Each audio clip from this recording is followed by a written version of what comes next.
আসসালামু আলাইকুম রহমতুল্লাহ বরকাতুহ। প্রিয় দর্শক, ইনশাল্লাহ আপনাদের সামনে এখন ইতিকাফের কিছু ফজিলত নিয়ে আলোচনা করব। তো ইতিকাফ বড় গুরুত্বপূর্ণ একটা বিষয়। রমজানের শেষ দশকে ইতিকাফ করা হয়। আর ইতিকাফ পুরুষদের জন্য মসজিদে এবং মহিলাদের জন্য তার নিজ বাসস্থানে। তো আমরা আগে জেনে নেই ইতিকাফে কি ফজিলত রয়েছে। আমরা হাদিস থেকে জানবো। ইবনে মাজাহ শরীফের 1781 নম্বর হাদিসে আব্দুল্লাহ ইবনে আব্বাস রাদিয়াল্লাহু তাআলা আনহু থেকে বর্ণিত, তিনি বলেন, আন্না রাসূলুল্লাহ সাল্লাল্লাহু আলাইহি ওয়াসাল্লাম ক্বালা ফিল মুতাকিফি ওয়া ইয়াতাকিফুদ দুনুব ওয়া ইজরানাহু মিনাল হাসানাতি কাআমিল হাসানাতি কুল্লিহা। আব্দুল্লাহ ইবনে আব্বাস রাদিয়াল্লাহু তাআলা আনহু বলেন, আল্লাহর নবীজি সাল্লাল্লাহু আলাইহি ওয়াসাল্লাম মুতাকিফ যিনি ইতিকাফে বসেন তার সম্পর্কে বলেন, ওয়া ইয়াতাকিফুজ যুনুব, ইতিকাফে যে বসলো সে গুনাহ থেকে মুক্তি পেয়ে গেল।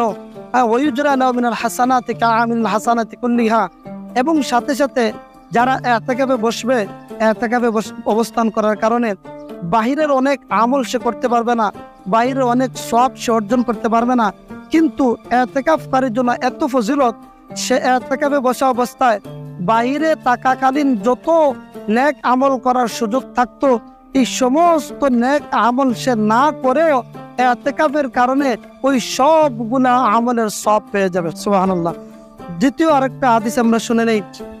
বাইহাকী শরীফের শুআবুল ঈমান অধ্যায়ের 3481 নম্বর হাদিস। আল্লাহর নবীজি বলেন, মানি আতাকাফা আশরান ফি রমাদানা কানা কাহাজ্জাতাইন ওয়া উমরাতাইন।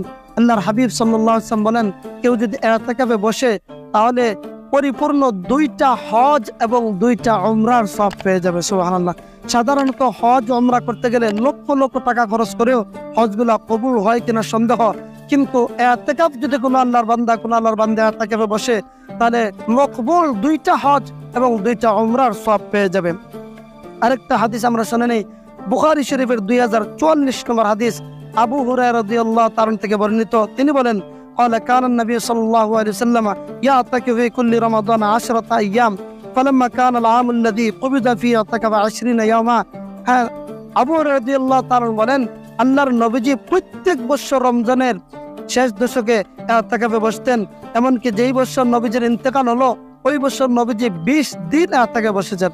তার নবীজির একটা নিয়মিত আমল ছিল, প্রতি বছর নবীজি ইতিকাফে অবস্থান করতেন এবং শেষ বছর যেই বছর নবীজির ইন্তেকাল হয় ওই বছর নবীজি 20 দিন ইতিকাফ করেছেন।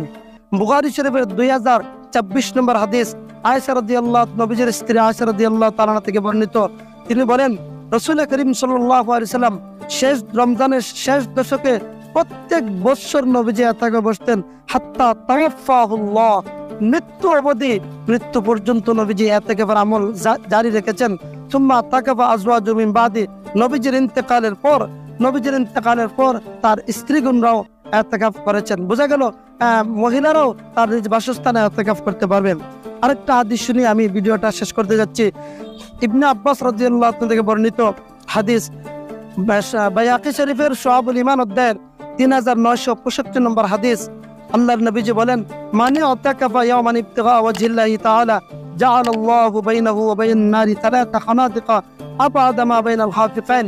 নবীজি বলেন, কেউ যদি একদিনের ইতিকাফের কতটুকু সওয়াব দেখেন, একদিন আল্লাহকে রাজি এবং সন্তুষ্ট করার উদ্দেশ্যে ইতিকাফ অবস্থান করে, তো সে এবং জাহান্নামের মধ্যে 3 খন্দক দূরত্ব আল্লাহ তাআলা সৃষ্টি করে দিবেন।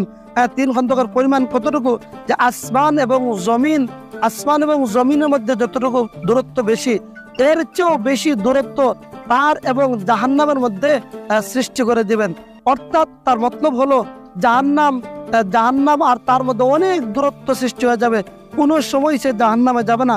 সোজা কথা যদি আমরা বলি, কেউ যদি ইতিকাফে বসে তাহলে তার জন্য জাহান্নাম থেকে মুক্তি হওয়া একদম সহজ এবং জান্নাত পাওয়া তার জন্য একদম সহজ এবং ইজি হয়ে যাবে।